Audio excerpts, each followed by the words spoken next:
नमस्कार, मैं doctor Amit Kesarwani, founder and director अनुसंधान एकेडमी सिविल लाइंस इलाहाबाद। आप सब लोगों का अनुसंधान एकेडमी की यूट्यूब चैनल पर हार्दिक स्वागत व अभिनंदन करता हूँ।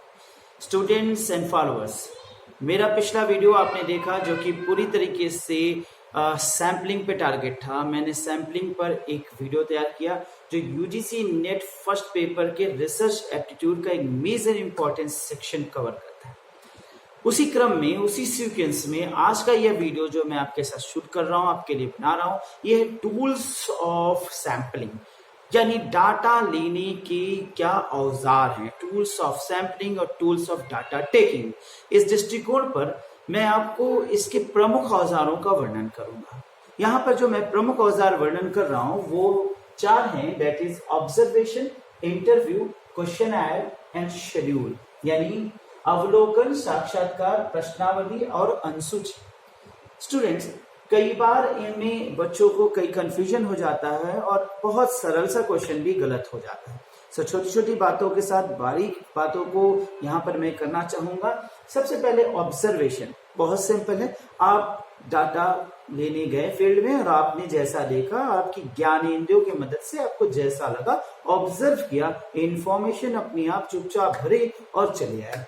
तो जनरली एक रिसर्च कैंडिडेट, स्कॉलर एक प्रश्नों की सूची बनाता है, कहीं भी जाता है, लोगों को देखता है, विचार करता है, मनी मन ऑब्जर्व कर रहा होता है, एनालिसिस करता है और डाटा अपने आप पता चलता है। यानी यहाँ किसी से पूछ नहीं रहा है, किसी से बात नहीं कर रहा है, बस चुपचाप देख रहा है, देख के एनालिसिस कर रहा है और एनालिसिस करके अपने आप उसको डाटा कलेक्ट करता चल रहा है ना। अब यहाँ पे आगे बढ़े तो दूसरा है इंटरव्यू, यानी साक्षात्कार, जब वो एक दूसरे के सामने आमने होता है। जनरली इंफॉर्मेशन गैदर करने के लिए एक रिसर्च स्कॉलर किसी व्यक्ति से मिलता है और वो उससे प्रत्यक्ष या परोक्ष रूप से कई बातें करता है। प्रत्यक्ष यानी कि वो स्पष्ट बता दे कि हम रिसर्च स्कॉलर हैं, हम कुछ डाटा लेने आए हैं। परोक्ष रूप से ये कि ये नहीं जानकारी देता है उत्तरदाता, क्योंकि वो डाटा कलेक्ट कर रहा है और साधारण वार्तालाप के दौर में बहुत सी डाटा को कलेक्ट कर लेता है, जानकारी लेता है, इंफॉर्मेशन लेता है और अपने मनी मन उसको सुरक्षित करता है। ध्यान रखिएगा, कहीं नोट नहीं कर रहा है, मनी मन सुरक्षित कर रहा है, वार्तालाप के दौरान एक साक्षात्कार कर रहा है और जैसे मन में बातें आ रहे वैसे क्वेश्चन करता चला आ रहा है। स्टूडेंट्स, ये दोनों बहुत सिंपल हैं, लेकिन अब हम क्वेश्चनर और शेड्यूल पे आए तो थोड़ा सा कंफ्यूजिंग है। मैंने देखा कि जब मैं रिसर्च कर रहा था तब मैं भी इस पे बहुत कंफ्यूज था और मैंने अपने कई एक सीनियर से इस विषय में पूछा तो उन्होंने कहा आप चाहे क्वेश्चनर लिख दो या शेड्यूल बना दो, सब बात एक ही है।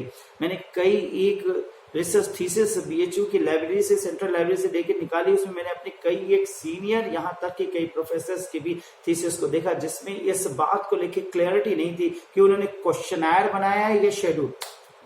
कई लोग इसको लेके भ्रमित रहते हैं। आज भी मैंने बहुत से स्टूडेंट्स को देखा कि विश्वविद्यालय में, इलाहाबाद विश्वविद्यालय में, अन्य क्षेत्रों में कई ऐसे जगह हैं जहां पर वो ऊपर टॉपिक में क्वेश्चनर लिखते हैं परंतु उसका शेड्यूल कर रहे होते हैं, शेड्यूल लेते हैं लेकिन वो क्वेश्चनर, यानी उनको खुद क्लियर नहीं कि शेड्यूल और क्वेश्चनर में क्या डिफरेंस है। और ये बहुत टिपिकल क्वेश्चन हो जाता है, कई बार ये इंटरव्यू में भी पूछा जाता है और लोग इसका सही जवाब नहीं दे पाते।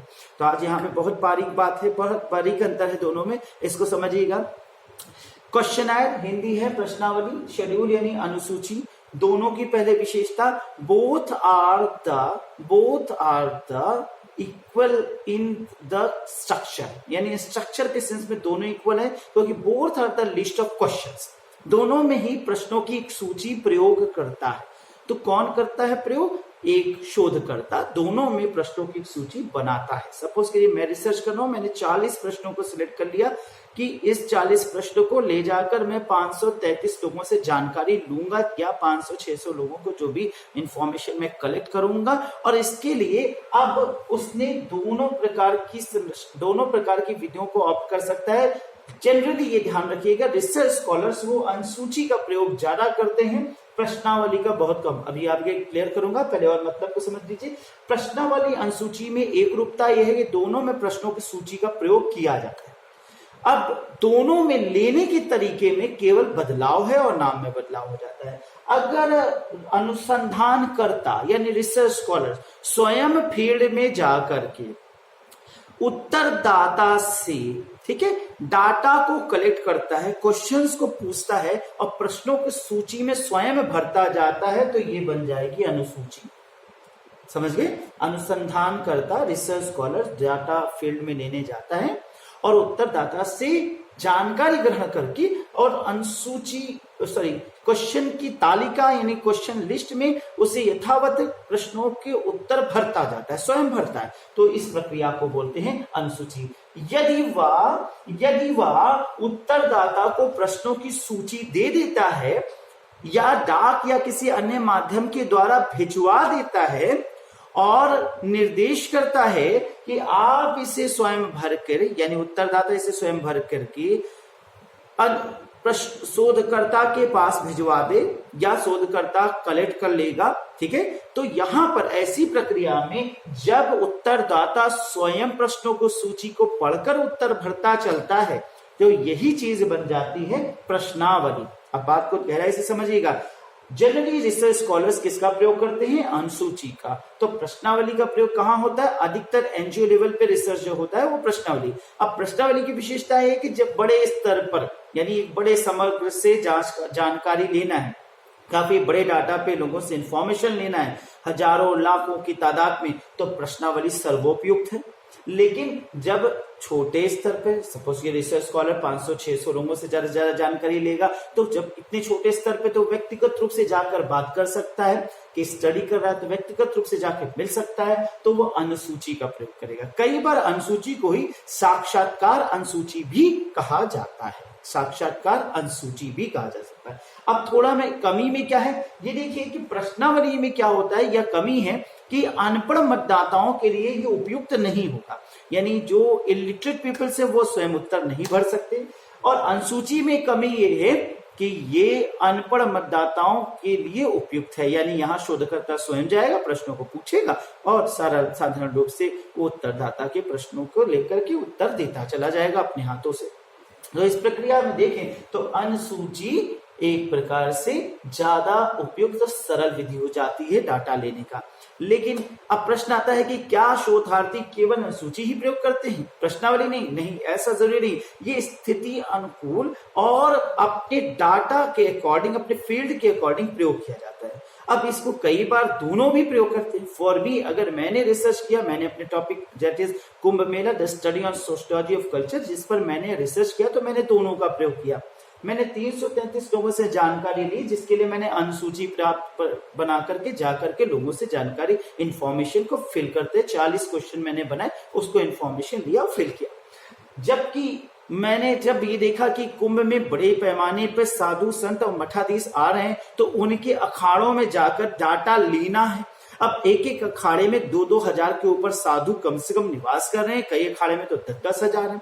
ऐसे में ऑफसेट पर मैंने 40 क्वेश्चन की सूची आगे पीछे 20-20 क्वेश्चन करके छपा दी और उसके बाद उसकी 10-10 हजार प्रतियां बनवा करके एक अखाड़े के मैनेजर को दे दिया और उनसे रिक्वेस्ट किया कि जो भी जागरूक लोग, इच्छुक लोग इस इंफॉर्मेशन देना चाहते हैं, कुंभ के संबंध में कुछ प्रश्नावलियां हैं, अगर वो प्रश्न सूची भर के हमें दे दें, हम आपसे फलादीन आके करेक्ट कर लेंगे। तो ऐसे में मैंने 10,000 के ऊपर लोगों से जानकारी प्राप्त करी बहुत ही शॉर्ट टाइम में। इस प्रकार से एक शॉर्ट टाइम के अंतर्गत इंफॉर्मेशन ग्रांट कर ली प्रश्नावली के माध्यम से, और व्यक्तिगत रूप से मिलकर के मैंने अनुसूची साक्षात्कार करके इन डेप्थ एनालिसिस भी कर लिया कि अपना हमने अनुभव पर भी इंप्रेस्टिक आधार, क्योंकि इसमें हम इंप्रेलिस्टिक नहीं हो पाते, अनुभाविक नहीं हो पाते, लेकिन इसमें अनुभाविक भी हो जाते हैं। तो यहाँ पे पोस्ट पॉजिटिज्म भी हो जाता है, यहाँ से पॉजिटिविज्म हो पाता है, क्योंकि कई बार व्यक्ति मनगढ़ंत बातें बोलता है, गलत भी भर देता है, कुछ लोग तुक्का भी मार देते हैं। अतः ये कमियां प्रश्नावली में होती है, जबकि जनरली अनुसूची में ऐसी कमियां नहीं पाई जाती। तो इन सारे सेंस में देखा जाए तो ये बहुत अच्छा है कि अनुसूची में हम व्यक्तिगत रूप से जाके मिलते हैं और प्रश्नावली में हम एक बड़े पैमाने, बड़े फील्ड में हम प्रयोग करते हैं जानकारी ग्रहण करने के लिए। लेकिन स्पष्ट है कि एनजीओ लेवल पर जनरली प्रश्नावली का प्रयोग होता है और रिसर्च लेवल पे PhD research, PDF research generally अनुसूची पर आधारित होता है। बाकी अवलोकन और साक्षात्कार साधारण रूप से प्रयोग किया जाने वाला शोध है। तो ये मैंने आपको टूल्स ऑफ डेटा सैंपलिंग बताया, किस प्रकार से टूल्स को लिया जाता है, डाटा कलेक्ट किया जाता है, डाटा कलेक्ट करने के लिए कैसे रिसर्च स्कॉलर्स किस प्रकार की प्रक्रिया का प्रयोग करते हैं। आशा है कि आपको वीडियो बहुत पसंद आया होगा। पसंद आए लाइक करिए, कमेंट करिए, शेयर कीजिए, जितना हो सके लोगों को बताइए और सब्सक्राइब करिए।